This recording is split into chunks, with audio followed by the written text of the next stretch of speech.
This is Sean Allen. Let's get it. I'm cutting the Afro fade.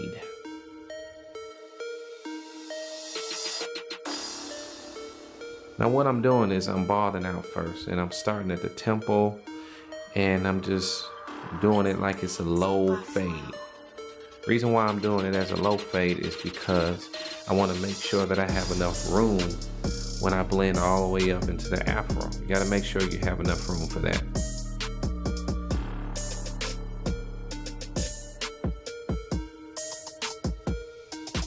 Now what I'm doing next is I'm using the number 1, and I'm going about 1 inch. So what I'm doing is I'm flicking it out because I'm starting to blend the Afro. So as you can see, I'm just cutting the dark spots as I teach in other videos. Dark spots, just focus on the dark spots, and then I'm flicking up into the Afro. Your wrist is your best friend. Make sure you use your wrist when you're fading. Now what I'm doing next is no guard, open. I start off on the first guideline, and then next, after that, I close it a little bit, still on the first guideline, so I can blend it out.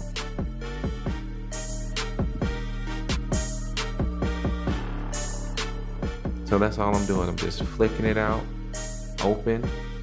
What I mean when I say open, the lever is all the way open, and I'm focused on that first guideline. You see, I'm just right there. I'm not doing any big strokes.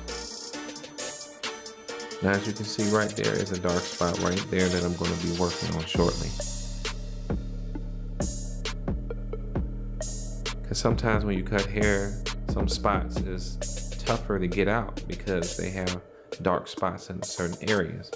So what you do is you close the lever and you just focus right on that spot. So if you're looking closely, you're starting to see that it's starting to disappear. And once again, I'm just flicking it out. I'm using my wrist, I'm flicking it out. Now what I'm doing is I'm cutting the sides to start to blend. But what I also do is use clipper over comb technique right on that second guideline, which is demarcation line.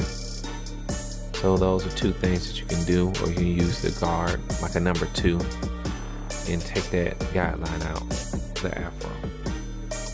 Now it's line up time.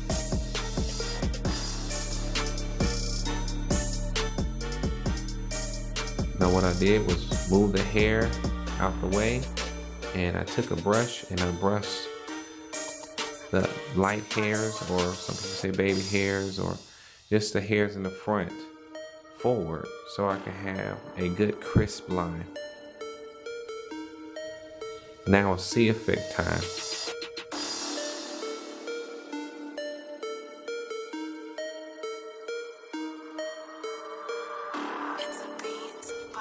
So what I'm doing right now is that I'm cutting it, but what I'm doing is I'm making sure that I be careful because his hair is light, as you can see. So you have to be very careful on that. And you can't press on his skin too hard because his skin is very sensitive. You have some clients like that, have sensitive skin. So now I'm shaping up the Afro. And I'm starting on the sides because I'm working the blend. Because I want to see how it's blending, how it's going to look. Because there's many different ways you can shape an Afro. You can start at the top. A lot of times I start at the center, at the top, and I work all the way around. But this time I'm working on the sides. And food for thought, look in the mirror every time you cut your client. Every time you do something, look in the mirror and check it, because the mirror is your best friend. Because your mirror shows you what you don't see with your physical eye.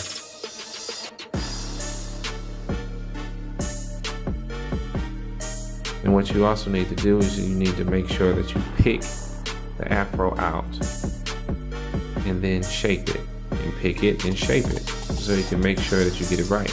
You don't want them to go home and the Afro is lopsided or crooked or looking crazy.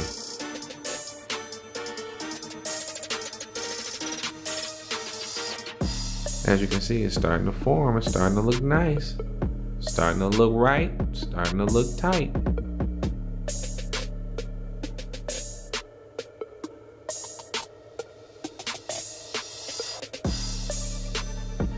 Now here's the finished project. Fade right, Afro tight. I appreciate every single person that's been subscribing and leaving comments. If you have any questions, leave another comment. Thank you very much. This is Sean Allen once again, and I'm out. Peace.